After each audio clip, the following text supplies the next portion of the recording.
Okay. Anyway, we're having these webinars the last Wednesday of every month, and we're being proactive in trying to get more information about zero waste for ourselves and for everybody else out there. This particular session, it was to go coast to coast to see how other communities are dealing with zero waste. And you've probably all been on our website as you registered, but just to know that we are a 501(c) nonprofit with the mission of addressing the challenges that a changing climate creates for water, food security, public health, and recreation in the Glacier National Park area. We do welcome contributions of all sizes and invite you to join our team and help expand our work.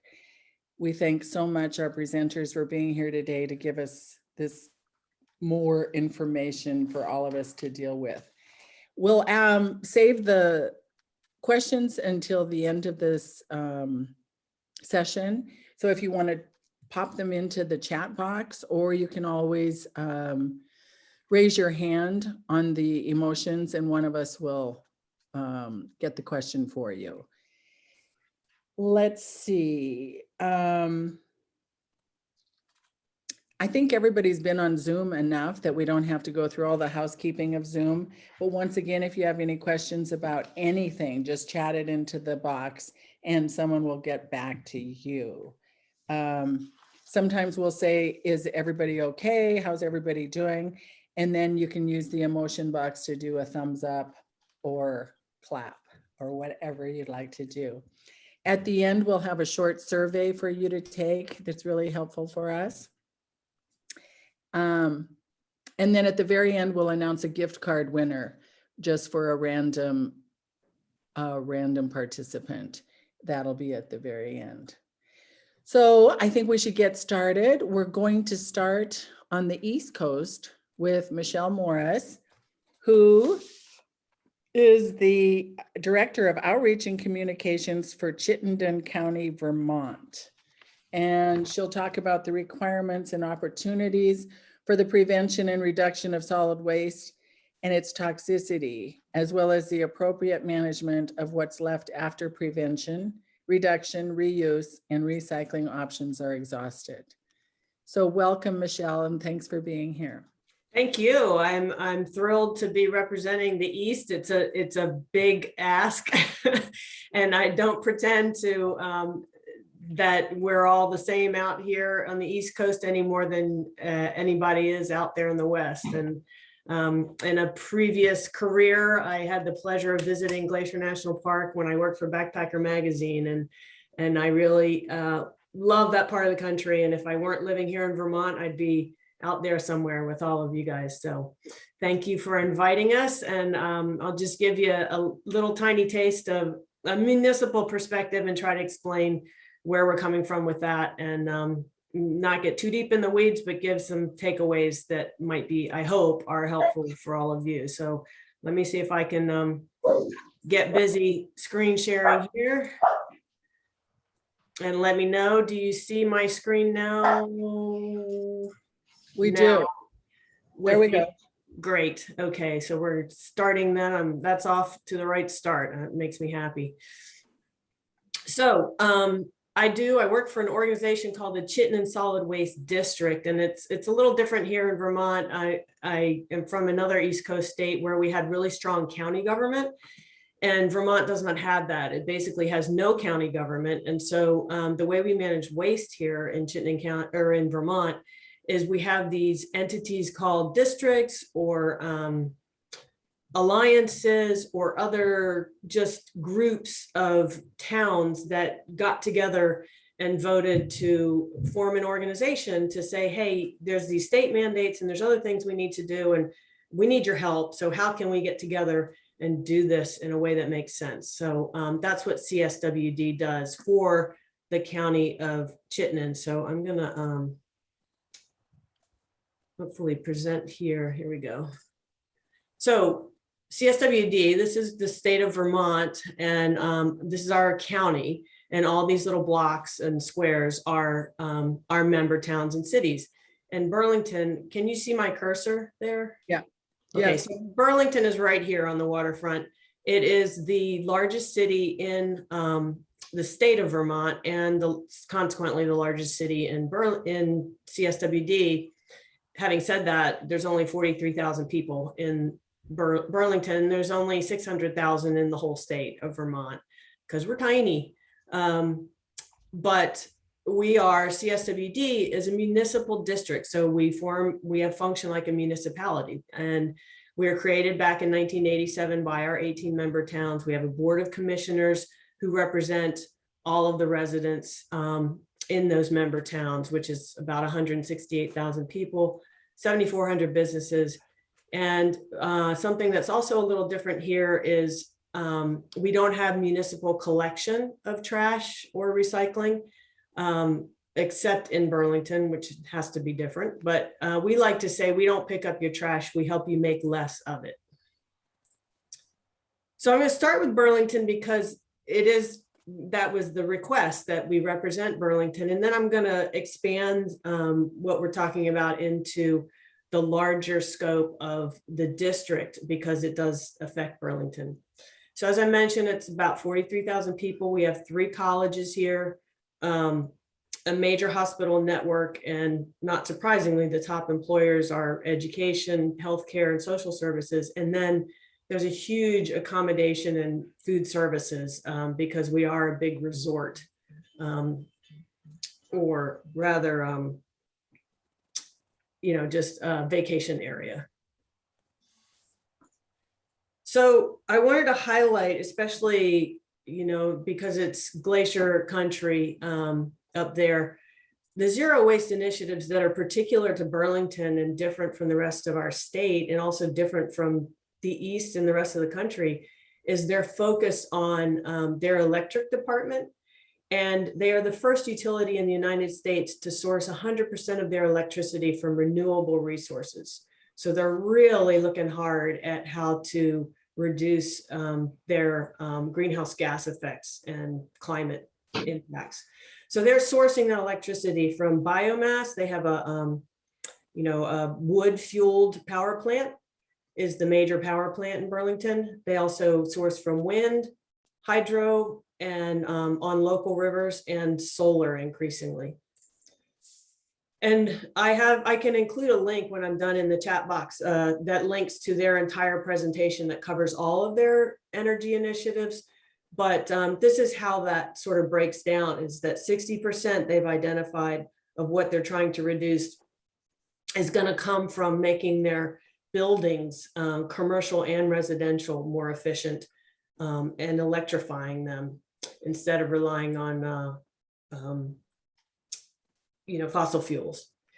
Also converting to electric vehicles. These percentages apply more to Burlington, but once you get outside of Burlington, Vermont, like a place like Montana, gets rural really quickly. We're not as big, certainly, as Montana, but the population is really concentrated in Burlington. And then when you get outside in the rest of our district, it's much more rural. So the percentages shown here don't really apply to the rest of Vermont because a lot of our energy expenditure is on vehicles and travel. Oops, sorry. So that's just, again, a summary of energy usage and targets that they're looking at for the city of Burlington. So now I'm going to transition into more of what CSWD does in the solid waste perspective, because that's, I understand what a lot of folks here are trying to do is really look at how we can keep more of our waste out of landfills and incineration, things like that. So one of the primary goals or tenets of zero waste initiatives was, if you're going to ask people to reduce their waste and keep stuff out of landfills, you got to give them somewhere else to manage it. And everybody's talking about infrastructure these days, and CSWD has put a lot of energy and funds and time into our infrastructure. So I'm going to talk a little more about each of the ways we do that. But we have the state's largest compost facility. We have 7 drop-off centers or transfer stations around the county where we take trash, recycling, food scraps, and what we call special recycling, like scrap metal and other stuff. We have the country's first full-time hazardous waste facility and mobile unit. So we had both of those programs before anybody else, and we still run both of those. And then we have a MRF, or a materials recovery facility. We had the first in the state that processes recycling. We only have 2 recycling facilities in the state of Vermont, and we own one of those. We've also dedicated a huge amount of funding and energy and staff to our outreach and engagement efforts. So I only recently transitioned out of being outreach and outreach and communications director, but I was in charge of this staff for many years, and they are amazing. We have a dedicated full-time business outreach person, Ethan. We have a K through college school outreach coordinator, Recycle Rhonda. And then we have an events and community outreach coordinator, Robin Orr. And every year we reach about 5,000 or more people directly with direct face-to-face contact. And even during COVID, we've switched and transitioned to doing a virtual outreach as much as we can with webinars and whatnot. In FY21, we had over 180 presentations to K-12 schools to really engage the kiddos. 444 waste warrior hours. Those are folks that are volunteers who go to events and they stand and help people understand how to manage the materials that they're generating there, whether they go in the recycling or the trash, or how to just produce less. And then we do tours so people can see firsthand what happens to my stuff when I get rid of it. We don't own the landfill. It's privately owned. There's only one left in Vermont. But we do tours of the facilities that we own. So one big initiative I'm working now more upstream is what's called product stewardship. And I don't know if you've talked at all about that in your other presentations, but it's technically called extended producer responsibility. And this is really the wave of the future, because what EPR does, it's EPR for short, is it's a way to get manufacturers and companies that produce these things that we have to manage engaged in making less of them, or making them repairable, making them less toxic, and being more responsible for managing them at the end of their lives, right? So CSWD has been a leader in this. We have my supervisor, my boss, actually, Jen Holliday, was the founder and chair of the Vermont Product Stewardship Council. And that council has been responsible for passage of 5 of Vermont's EPR laws. And what that means is residents can now bring mercury bulbs like fluorescent tubes and thermostats, latex paint, household batteries, and electronics like computers, phones, all that kind of stuff, to any of our drop-off centers, as well as hardware stores and other locations for no fee anywhere in Vermont, because the manufacturers have to pay into a fund and into a structure that covers the costs of recovering these materials. And they also guarantee that way that they get recycled. They're not getting disposed. They're being put into a system that captures them.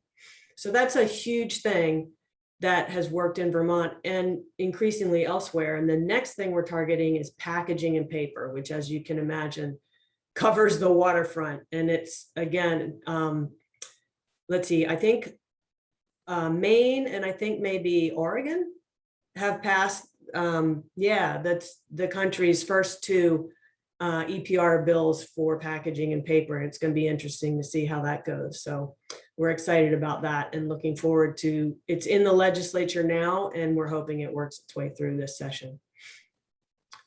Another law that's not EPR, but still Vermont has passed took place last year, was banning most plastic bags.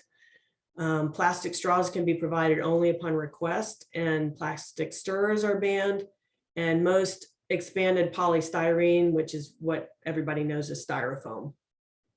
So cups and that sort of thing, they cannot be distributed or sold here in Vermont. I just want to come back a little bit to recycling. I know it's and organics, and I know these series is beyond recycling, but I feel like we shouldn't abandon these efforts until we know we're doing it as well as we can, and we're capturing as much as we can the right way.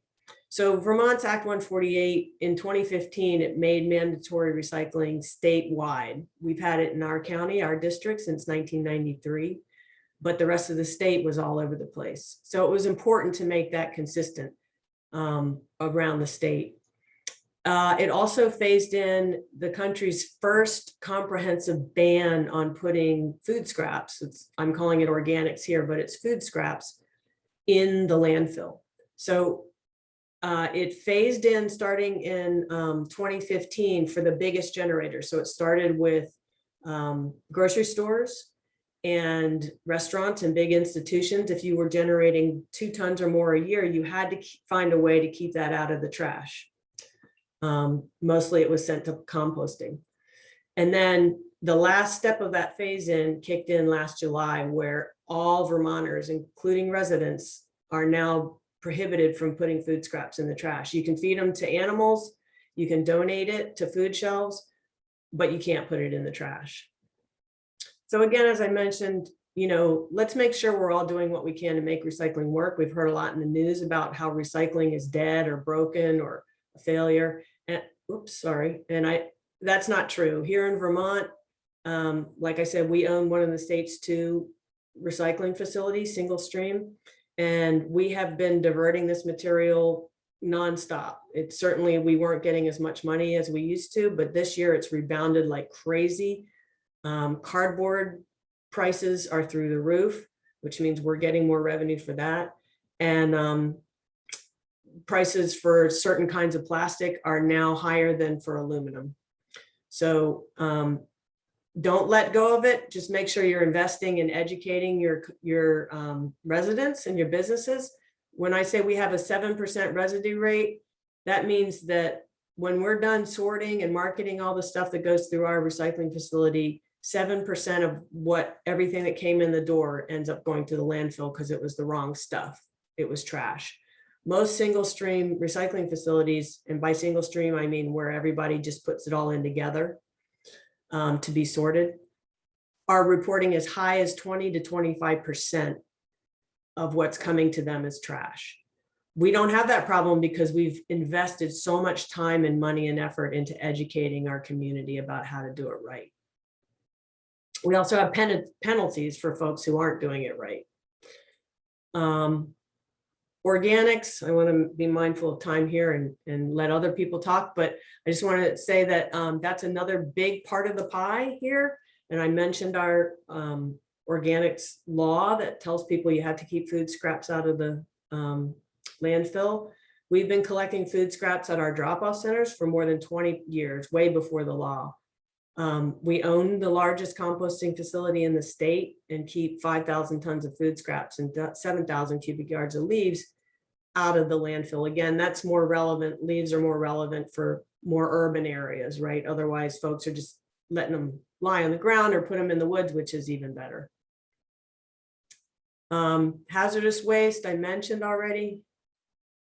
We also have a paint program, one of the first in the country. Oregon, I think, also has one of the other big ones, which is awesome. And we've shared information with them and vice versa. But last FY20, we kept nearly 7,000 gallons of paint that we collected from residents, triple filtered, added an not an herbicide, but a fungicide to it, and then resold it in 11 different colors as local color paint. And it's, oh, I'm sorry, here, my mouse is twitchy. But we sell it in 1, 2, and 5 gallon buckets, and it's like $11 a gallon. So if anybody who's bought paint recently knows that's a deal. And it's really high quality, but it's a really cool program that our citizens love, and it keeps paint out of the landfill, reduces emissions, and reduces demand for virgin materials. So in closing, I just want to say this is what those efforts have yielded. if I can just quickly explain this. Again, for FY20, 60% of this whole chart here represents everything that people and businesses in Chittenden County produced. 60% of that was kept out of the landfill. And these percentages are from that entire pie. So 15% of everything that was diverted was blue bin recyclables, what we call blue bin. 30% was construction and demolition materials. There's a facility here that recycles those. 12%, and this is the area we're really working on now, is that food scraps and organics. And then this 2% was special recycling. So at the bottom here is everything that's still getting landfilled. More than half of that, or about half of that, has to go to the landfill because there's nothing else we can do with it yet. Almost 9% of, I'm sorry, not 9%, these percentages are a little confusing. A big wedge of that is the organics, the food scraps that we're still targeting. There's still a little bit of recycling we need to capture and a little bit of special recycling and construction demolition. These are the missed opportunities that we're still working on, but we're doing a pretty good job. And that's it for me. That's my contact information, which I'll include in the chat box. And I'm happy to answer questions when we have time, when we're done. So thanks very much for your time and attention. I appreciate it. Thanks, Michele. That was excellent. Really wonderful to hear all that you're doing, and very hope-giving, really very good. Okay, next we will go to Bend, Oregon, with Udara Abeysekera, who is with Rethink Waste Project, and she's going to discuss general outreach strategies as well as highlight some of their unique programming. So thanks for being here, Udara. Thanks, Jill. Hi, everyone. My name is Udara Abeysekera. You should hear pronouns. I'm the program manager for the Rethink Waste Project based here in Bend, Oregon. And, my background is really in broadly conservation and climate action and sustainability related outreach, particularly with the communities that have been left out or not included in some of the mainstream conversations around sustainability and climate action. So I've worked quite a bit alongside local tribes and farmers and students in San Diego County before moving up here and working in this role. So that's kind of the lens that I bring to this work. And so I'm excited actually in this role that I get to narrow my focus on waste and outreach in that arena. So the Rethink Waste Project really aims to educate folks around Deschutes County on issues, programs, updates, incentives, and events, and really everything else regarding municipal solid waste. The program is primarily funded by the Deschutes County Solid Waste Department and is supported by local garbage and recycling service providers. The Rethink Waste Project is one of several programming areas at the Environmental Center. And just briefly, I'll share about the Environmental Center. So we're an educational nonprofit working to embed sustainability into everyday life of Central Oregon. In addition to Rethink Waste, we work on climate advocacy, especially around transportation, right to repair.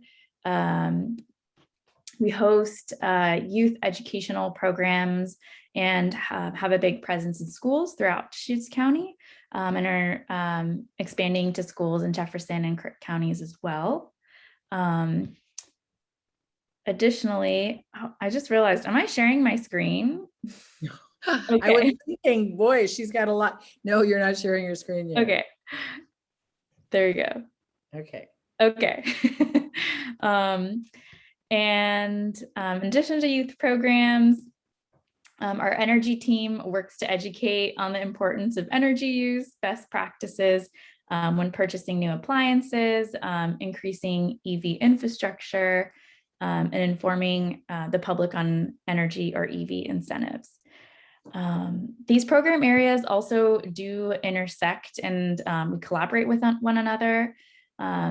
And we believe that an effective environmental movement engages and reflects all people and all perspectives.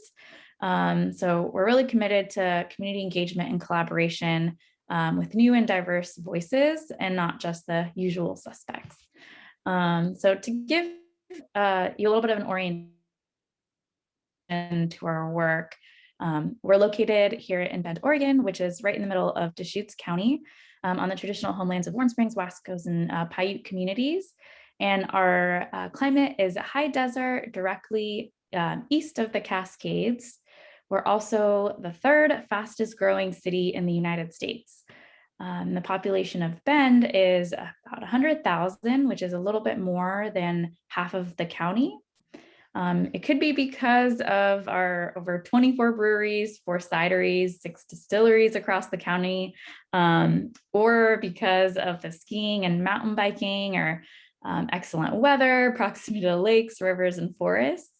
But whatever the reason is, you know, people are, there's a lot of transplants here. People are visiting the county in large numbers and really bringing practices with them from all corners of, right, all sorts of recycling practices. And as you probably know, in every community, recycling and you know, infrastructure related to solid waste looks different. So because of this influx, it's also a good opportunity for us to educate people upon entry and really show people how it's done here.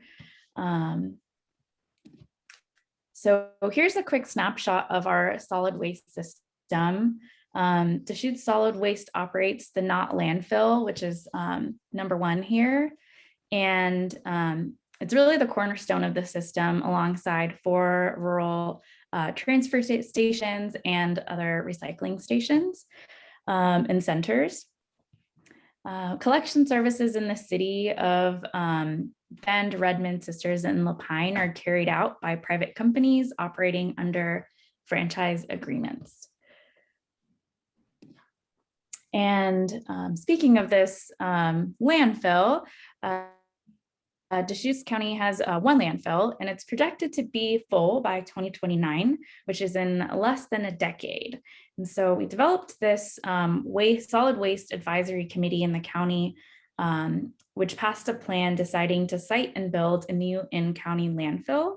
And that's good for us because, you know, if we were to use other landfills that are available, we would really require a lot of travel, like 2 million truck miles per year, which has a really big carbon footprint. So we're really looking at this as a way to also be cognizant of the climate impact and the emissions associated with transporting waste as well. So as more and more people move to the county with varying degrees of waste generation and recycling knowledge or experience, the more waste that's generated. By 2030, it's estimated that the amount of waste generated in the county will be almost 300,000 tons per year. The good news, though, is that, you know, is that more tons are also being recovered each year, or we're at least generally trending upward. And that includes commingled recycling, hazardous household waste, scrap metal, glass, as well as compost and yard debris. Deschutes County, the Deschutes County Solid Waste Management Plan has a goal of reaching 45% waste diversion from our current 33%. Additionally, the City of Bend's Community Climate Action Plan also is in the process of prioritizing both food and non-food waste recovery. And, you know, just it's as great as it is to work on these recovery elements, both in the cases of recycling and composting, the waste has already been created, right? So waste prevention, although it's often less tangible, therefore less measurable, is where we ultimately can have some of the biggest impacts. And I know that we're talking about some producer responsibility and truth in labeling elements. So that's also a really important part of this process, and those elements are developing throughout the state. And we're excited to see where that goes and, be a part of some of these new exciting changes in this space. Another element that is that we're curious about too is the right to repair and movement. And if you're not familiar with that, that's the idea that, a lot of producers or manufacturers in tech or farm equipment often don't make their repair manuals or tools or parts available for people in order to repair those items, and they often end up getting landfilled. So those are some of the more like policy level things that we are really excited about, and in the space of beyond recovery and looking at prevention. So another trend that you might notice here on this chart is the increase in total waste and landfill right up until the drop following the housing bubble and recession, which picked back up once again in the following 6 to 8 years. So, meanwhile, the tons recovered increased at a much slower pace in that same time frame. So I am curious to see some more recent data following the pandemic, and really, be critical and consider how our communities can prosper and thrive without creating waste. And that's where the Rethink Waste project comes in. We support the solid waste system by providing education and resources to community members, local businesses, property managers, and visitors on all the issues, programs, events, and more regarding municipal solid waste. And the focus of this outreach is to support our community in rethinking our relationship with stuff, both on the individual behavior change level, as well as at the systems and policy change level. And really leaning towards this circular economy approach, and prioritizing reduce over reuse, over recycle, over compost, and then to landfill. Now I'm going to shift into kind of a few highlights of the resources and programming that we offer at Rethink Waste. Pictured here are 3 foundational resources we offer. The Rethink website is a one-stop shop for understanding what's recyclable or compostable and where. It includes tips in workplaces and households and more. Then on the bottom left, you see our Rethink Waste guide with tools and resources to help reduce waste, as well as some information on why we sort things the way we do in the county. We also offer Rethink Waste presentations for free about waste prevention, food waste reduction, recycling right, and best practices for workplaces and events. We also rely on a number of pilot projects to really test out new systems and processes across the county in different areas. So here I'm highlighting the multifamily pilot project that my teammate Tess just wrapped up last month. The goal of this project was to increase recovery and reduce contamination of recyclable materials in multifamily housing units, in particular serving low-income communities, and creating educational and outreach programs for individuals within the community to recycle and really emphasize recycling right. So some of the outreach elements here, the project started out right at the start of 2020. So Tess did a really great job of pivoting some of the outreach that was intended to be door to door to tabling and community space displays. Then in terms of infrastructure, we added more 95-gallon recycling bins to the 4 complexes that we worked with, as well as 6-yard cardboard dumpster with 1 more on the wait list. Again, some of that was delayed or altered due to some of the supply shortages during COVID. Additionally, on the far right, you can see that image of a bag that we partnered with a local repair shop called the Gear Fix to help create these bags that were given out to each of the units so that people had a separate receptacle for carrying their glass to the enclosures. Speaking of enclosures, we also supported infrastructure there in upgrading some of the enclosures to increase the number of bins and the accessibility of those bins. So in total, we increased the recyclable materials recovered from about 1,800 commingled gallons and 6 yards of cardboard per week to over 2,700 gallons per week of commingled recycling and 12 yards of cardboard material recovered each week. We also created a best practices for property managers that lives on our website.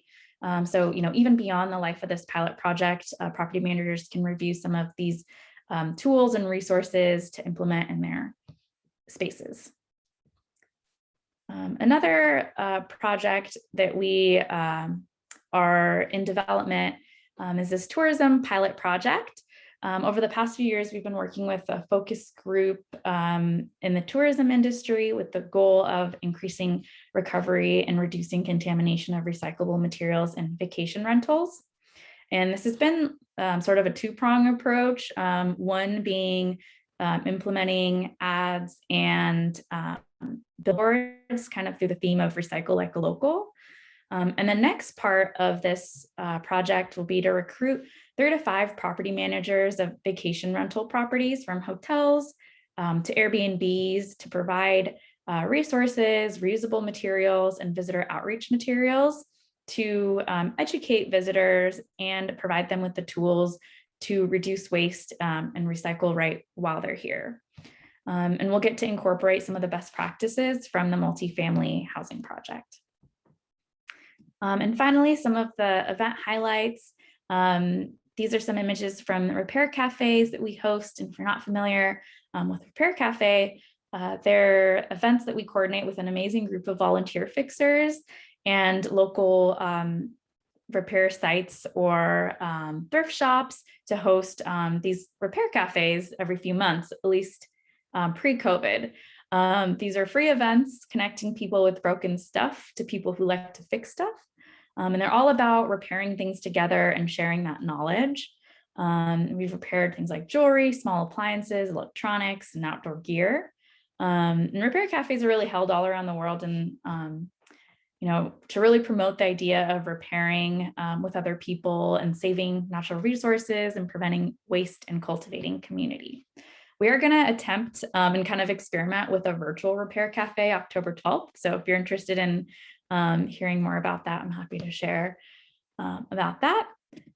And another area of events that we've been experimenting with is shifting from serving as a booth or like a tabling at festivals to being embedded as part of the festival or event as a resource. So on the top right is from earlier this year at a music festival where our team helped develop recycling stations throughout the music festival and really be a part of the event, right? Versus having a booth where we talk about recycling, we're giving people the opportunity to practice that at the event itself. And this event had around a 60% diversion rate. And then on the bottom left was just this weekend, actually, at Mount Bachelor's annual mountain cleanup. We partnered with them to establish this sorting station. And it was kind of unique in that, it wasn't people at an event with, interacting with vendors. They were picking up litter left on the mountain. And we collected nearly 2,000 pounds of litter with about a 30% diversion rate. So it's pretty interesting to get such a high diversion rate from litter that was left behind. And we're really experimenting with that because we didn't quite know, whether cans or bottles that had been left on the mountain over a season of snow would be in good enough quality to actually recycle. But we were able to to gather some of that. So in closing, we're really excited about some of these upcoming opportunities to expand and offer resources to the community in ways beyond their individual behavior change by partnering with businesses and incorporating and engaging with some of the statewide and countywide policy elements as well. Thanks so much.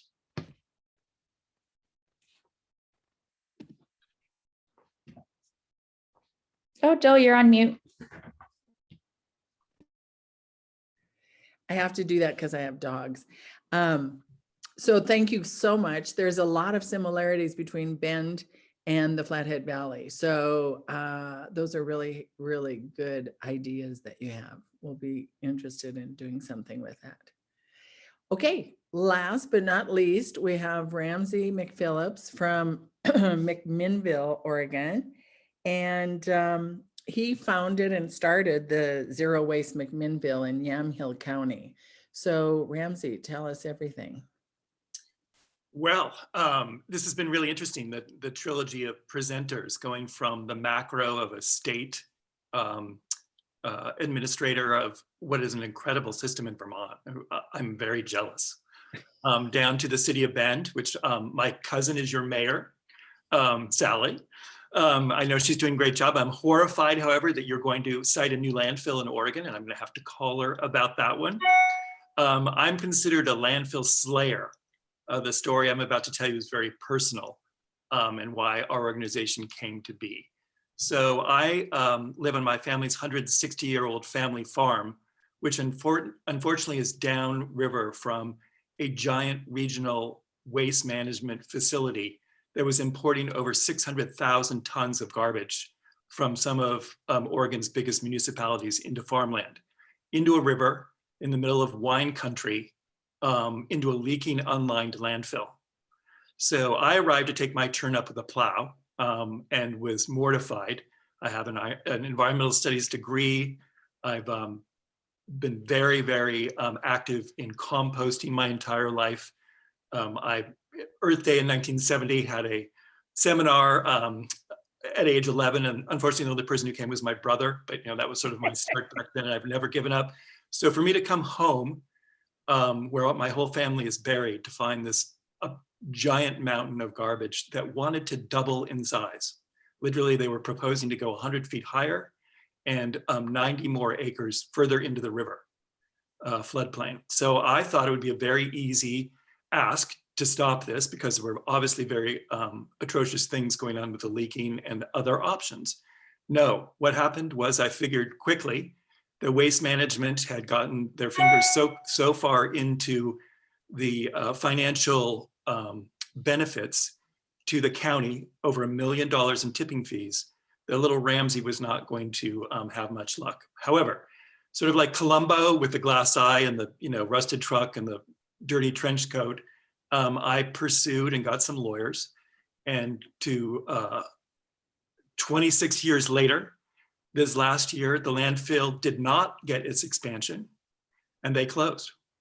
So it's one of those few cases that an individual could band together a group of advocates to stop something of environmental degradation of that nature with such, Waste Management's the 200th biggest corporation in the world. It doesn't really happen often, and that's because Oregon has incredible land use laws that prevent landfills from going into farmland. And those were not being adhered to, and it took me 26 years to finally get them through the courts to adhere to that. Meanwhile, you can imagine I wasn't everyone's favorite guy because I was stopping $1 million from going into the county coffers. I was going against the biggest waste corporation in the world. And a lot of businesses thought that if I stopped that landfill, the price of garbage was going to go way up, because, as Udara said, transportation is a huge cost, and where was the garbage going to go? Oregon is a landfill state. We have huge, huge landfills in this state. The 10th biggest in the country. The garbage from Seattle and Boise is imported into Oregon. A lot of money, a lot of politics goes into this. So I thought, I'm going to have to change my whole persona here a little bit, or I'm going to be run out of the county. So I thought, what is going to happen to that trash? I had always lived a zero waste life, and the definition of zero waste hasn't been described yet. I'm sure all of you are very aware of what that is. It's considered to be when you divert 90% of waste that might otherwise go to a landfill or an incinerator. It's a high mark, it's a concept. There is no, cultural manager of zero waste. It's an idea like reading or walking or, how we consume our resources. So I formed a group who since have taken over. I was just sort of the unhinged farmer with the, the backfiring truck who was angry. And this incredible group of citizens came together and formed and began the task of making McMinnville what we hope will be Oregon's first zero waste, fully zero waste city, meaning we'll get to 90%. So how we've done that is, unfortunately, we don't have Udara, or we don't have the state behind us. In fact, we have people who have opposed what it is that we want to do, because once again, we're cutting into the coffers of many agencies, groups, and businesses who felt that we were going to mandate policies and actions that were going to really, really tank their bottom lines. So it was really a public relations mission that we had to engage in. Our county says they want to do zero waste, but don't. The city council of McMinnville is very progressive and wonderful, but they don't have time. So it was really incumbent on us to do and put together programs that we could get to our mission, which was to start diverting waste.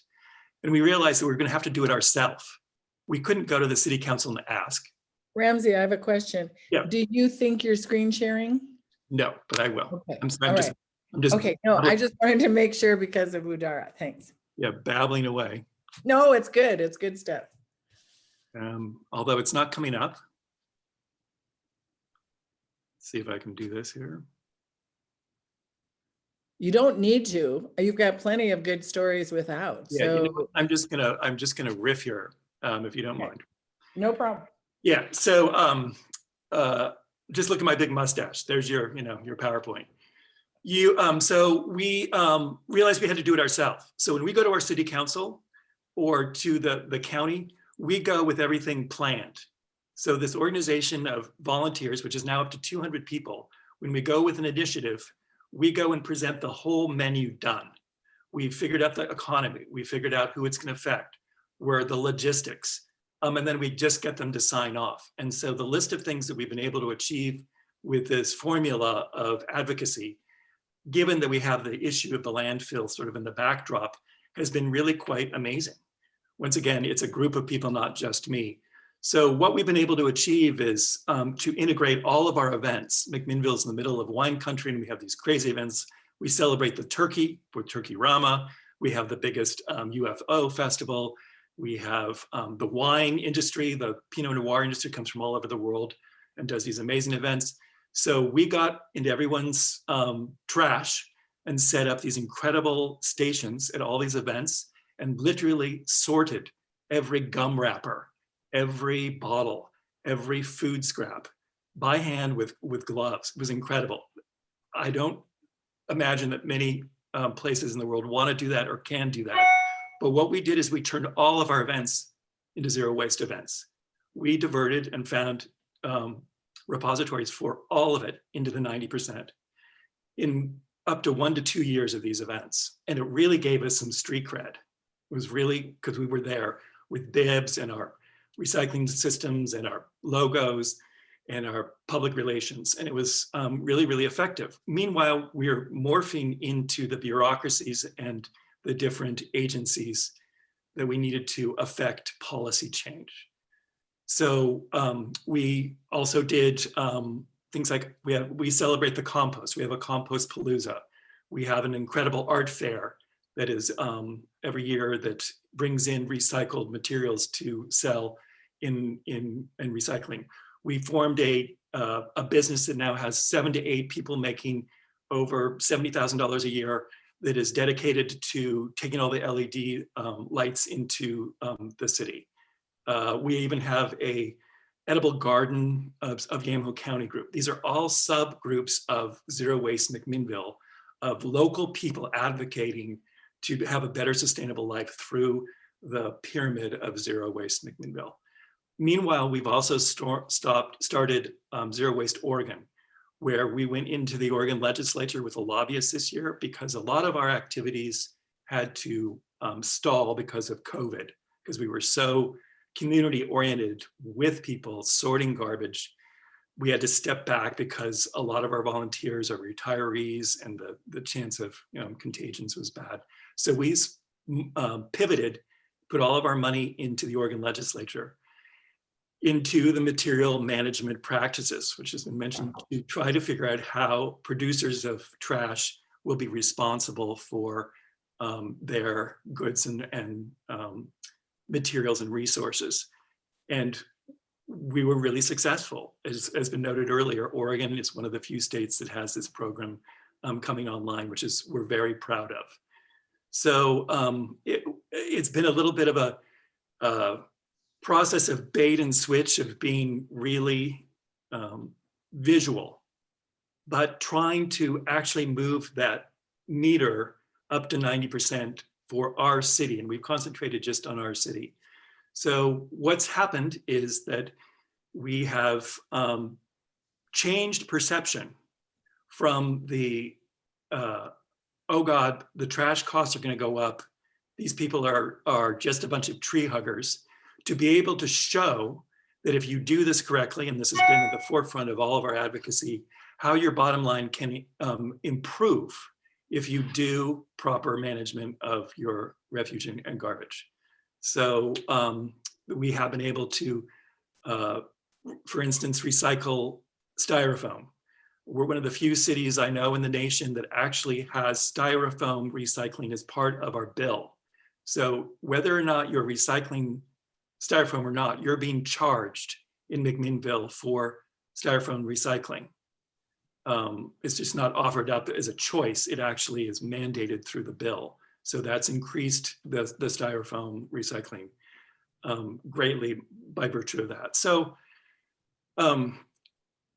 I really want to present myself and our organization as a template for other places in the country that want to know how to set up a community action group that really can make a substantial difference in the trajectory of the diversion of trash.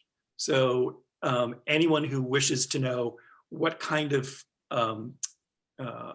receptacles we use to collect trash, all of the regulatory issues related to franchise agreements, which are a complicated thing here in Oregon. The trash is owned by different companies and they're territorial and they're always fighting and competing.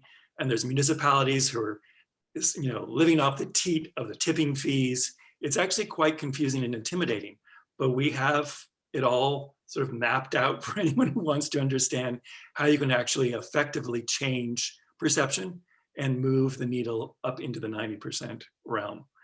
So I don't really have much more to say other than to offer our website, which is zerowastemcminnville.org, for anyone who wishes to get a hold of us to help us pass on what it is that we've learned through this process. It's a lot of volunteer hours for sure, but it's also a really positive, wonderful thing that people can do. Our volunteers are doing it for their children. They're doing it because they're old hippies. They're doing it because they just are so inundated with negative aspects of culture right now with the pandemic and the political division. We have every type of politics going in our organization. And it's such a positive thing that if you just present it to people as something they can participate in almost any municipality, the floodgates will open and will people come forth.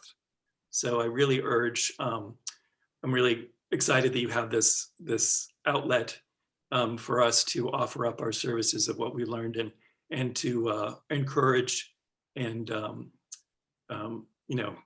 give us some good encouragement to make it to that 90% to prove that it can be done in what we're trying to do in 10 years. So Thank you. Thank you, Ramsey. Bravo. I mean, that's an amazing story and definitely gives one hope. that you can do that with people, volunteers who care about what we all care about, who we're all here for is for that reason. So thank you all so much for being a part of it. And now we've got a question here for Ramsey. How have you created a group that can do all the planning and strategy work ahead of time? I think this type of work is important here since our public staff are already very busy. So providing prepackaged effective plans that can show the economic benefit seems like the most effective method to create change. How does your group have the time and know-how to do this work? Is this info on your website? So we have really, through bumbling around over the beginnings of our organization, realized that things need to be standardized. The word standardization is really important. So for instance, we've started to convince all of the coffee shops in McMinnville to use the same coffee cup, because that coffee cup is truly fiber-based, which our recycling and composting facility will accept.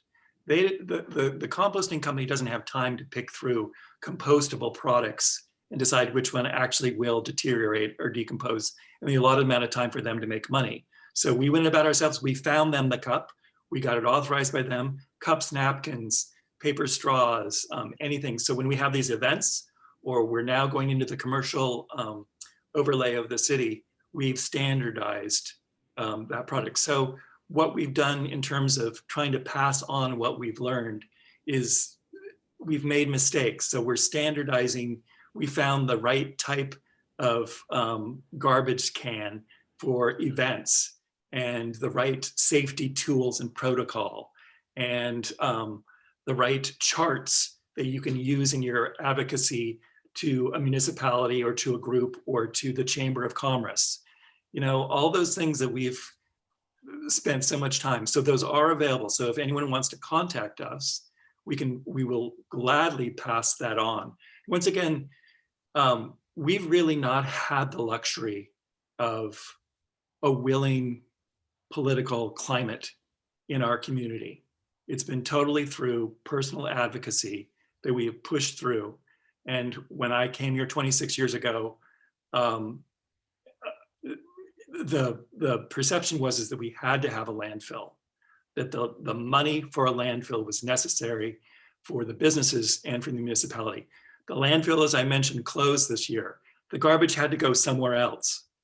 The garbage did go somewhere else. The bills did not go up. In fact, the bills went down. So the competition of garbage is such a big issue for us here in Oregon because there's so many outlets.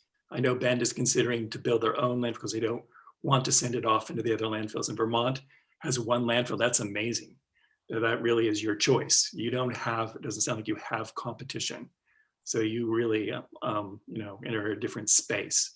I would offer that it's not our choice. It's that nobody wants a landfill in their backyard. And when you're a tiny state, you're down to one. And the tip fee, I might add, is $150 a ton. Well, ours are in the 30s. I know. Yeah, and that's a real disincentive to send waste there. Yeah, the tipping fees are 30, but then municipalities such as Portland throw in, $20 to run services unrelated to garbage. And so those are the kind of political things. Garbage is a cash cow for so many different aspects of our life. And it's just too easy to throw things away. So once again, we've really concentrated on the economy of that, tried to show people that they can not only just do the right thing, but they can do the right bottom line thing if they just put in the effort. And that's the bottom line, isn't it? It all comes down to the financial wherewithal for major companies, corporations. The whole idea that we've had with some wonderful speakers that we've had before is that the companies who are making all of this trash for us, if they all were taxed or penalized in some way to make all of the garbage that we have to then deal with, it would change. Anyway, Michele, there's a question here for you. Do you have any perspective, ideas on the first steps needed to move Glacier Country forward with a similar model and or outcomes as CSWD, public outreach to elected officials requesting something like this? Yeah, I just saw that. I was just about to type my response. I think it's a lot. You know, I covered a lot of territory and it didn't all happen overnight. These are initiatives, some of which happened very locally. Like I said, CSWD was the first district in Vermont to require mandatory recycling back in '93. But I think choose where you think you'd have the biggest impact or the biggest influence. Like, you know, Ramsey and his crew were really passionate about enforcing existing requirements on landfill regulation and construction. And so focus laser-like on that so that you can get the data you need and get your messaging aligned and really hammer that. And I think approaching the legislature and finding willing representatives who are willing to take your cause forward is always helpful, because it's hard to keep banging your head for 26 years against that same wall. But and it's not worth doing, frankly, I think, unless you figured out where that it's really going to be impactful. So I would just say, if folks have identified areas where they think it isn't really super important, I'm always happy to be a resource to talk about successes that Vermont has had. But product stewardship is definitely a big movement that's happening, and you know, Oregon and Maine are leading the way, and Vermont hopefully is not far behind with the packaging stuff. So the EPA states, and you know, whether the statistic is completely accurate, that for every job at a landfill, if you were to take that same material that's just bulldozed into a pile and find some sort of use or other diversion, there's 10 jobs. And sure enough, now that once again, we are an incredible control experiment, but a landfill has closed.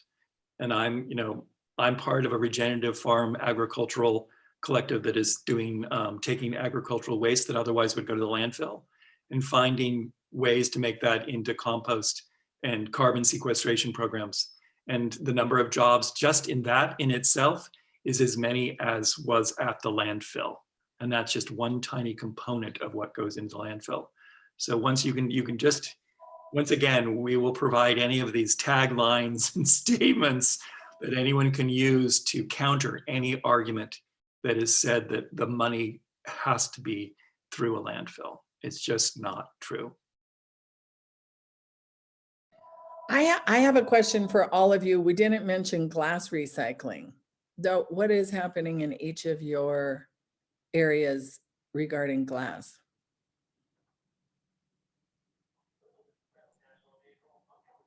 well, I can address that first if others are okay with that. Vermont does have what we call a bottle bill. So it's the redemption situation where ours covers just carbonated beverages. It is up for likely expansion into things like wine bottles. But it covers carbonated beverages and liquor right now. And it's a deposit of 5 cents on a carbonated and then 15 on liquor. And it's a very convoluted, complicated system.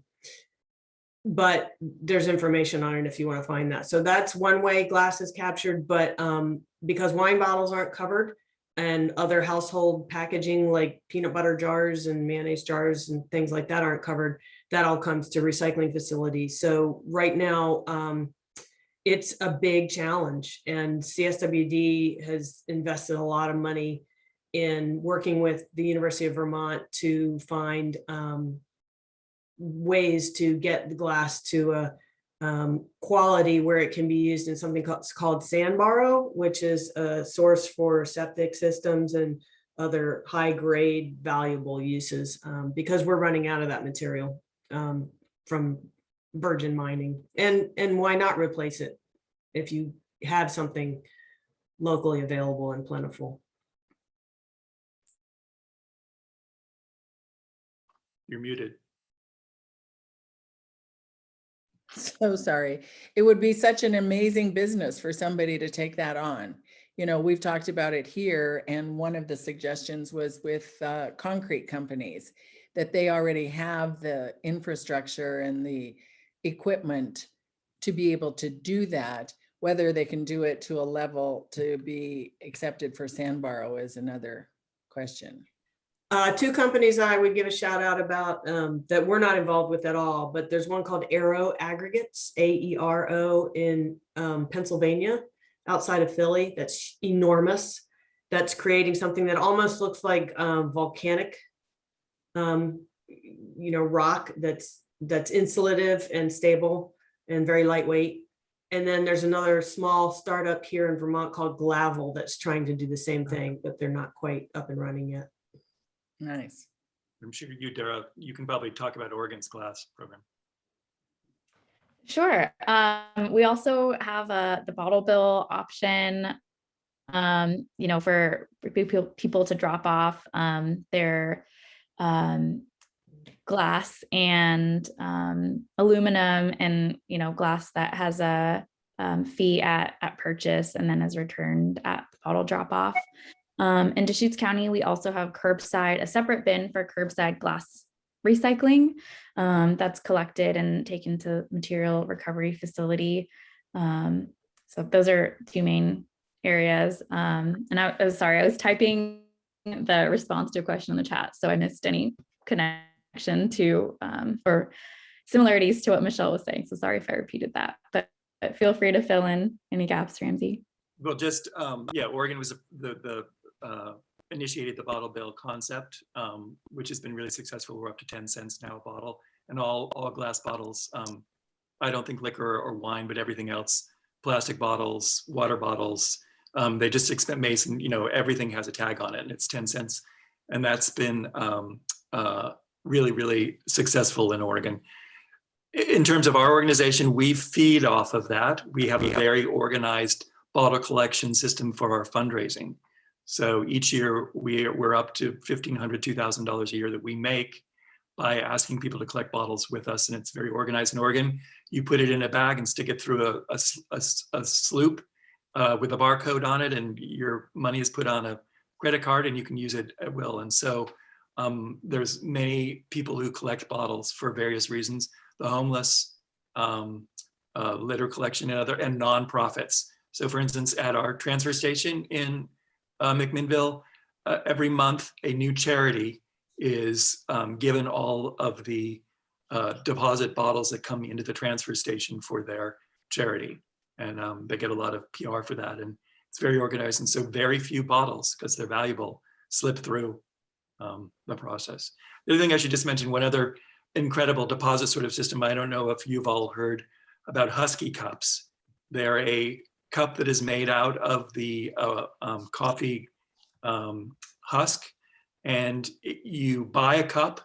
You can buy cups all over the world. It's a global initiative, and this cup then can be redeemed anywhere at a participating coffee store. They give you give them a dirty one, and they give you a clean one, and they're different sizes. So I in McMinnville can go to Berlin on my vacation and take my Husky cup in my luggage and turn it in, or Sydney, Australia. And McMinnville, we're very happy to say, was one of the first cities in America to go online with this. And so we've got our coffee shops all on board. And so we've decided to even extend it further. When you take a Husky cup into a participating coffee store in McMinnville, that coffee purveyor will give you 50 cents off. And so it's a great initiative for them to get more people and save money on not having cups and trash. So they're called Husky cups, Huskee. It's out of Australia. So there's great things out there. Once again, we can slip you the sheet on Husky cups, and you just hopefully go out to your coffee shops locally and make it blanket the world with, things like that. That's a great idea. That's an excellent idea. So is there anything, what we like to do at the end is hearing from all of you to say, and I'd say that might be a perfect segue, Ramsey, is what would be your best tip for each individual? to help out in this zero waste process. Michele, what would be yours? Ooh, well, I don't know if this is my best tip, but one of the things I just was looking in the trash and the chat. When I'm not looking in the trash, I'm looking at the chat. And there was a question about funding, and you know that I appreciate Ramsey's perspective on helping message to communities that there is money to be had. That always talks, right? Especially to business owners who need to make ends meet in these difficult times, for sure. But we have an interesting funding mechanism where $27, you know, I mentioned the tip fee at our landfill, and it's not our landfill, it's privately owned by Casella. And all of Vermont's waste goes there. But in Chittenden County, as part of our ordinance and our charter, as the district that operates solid waste, $27 of every ton of trash, the tip fee for every ton of trash that's generated and tipped and goes to the landfill from Chittenden County comes to CSWD. And that is in large part how we've been able to fund a lot of our education and outreach at no cost to the folks we provide it to. So it's passed along to customers for sure by the hauling companies, but that is one of the ways is think about creatively about funding mechanisms, ways you can incorporate that. Great. Anybody have any final things to say? I can share a tip that you asked about. I would say, you know, beyond like the individual, like recycling or composting correctly, it is also your favorite places or like restaurants or events that you go to, like talk to them about why that's important for you and, you know, why you want them to incorporate recycling or composting options. Because I think the more like interest there is from the community for restaurants or other industries, and that when they know that you're like a patron there, I think that has a strong impact. I agree. Right. I wish every community had a Udara and a Michele. I mean, look at the effect that they're having, and there is money behind them, which, you know, is obviously a necessary part of the advocacy. We don't have that here in McMinnville, so we've had to do it. But my challenge has always been when people complain or throw up a front of, this is going to cost me more. And it's like, oh yeah, can I come to your business or can I come to your house? Let me see your garbage bill. And 100% of the time, I can lower anyone's garbage bill, whether it's a city, a municipality, a business, or an individual, by simple behavioral changes that are minute. It's not as though you have to give up your life to become a zero waster in order to lower your bill. And so it's so much of it is communication and messaging and getting it out. And I really, really, really admire what's going on in Vermont and in Bend. I really congratulate you. I'm jealous. Well, we like what you're doing too. So thank you all so much for being here. And Katie was going to put the Survey Monkey, there she has already done it, in the chat. If you all would take it just to help us in our future webinars. And we thank you very much for being here today. Thank Thank you. you for having us, and everybody come visit Vermont when you're able to again. We'd love to have you and reach out. I'd love to show you how we do it here, or try anyway. I would love that. We'll Thank be you. there. Thanks so much. Thank Bye. you.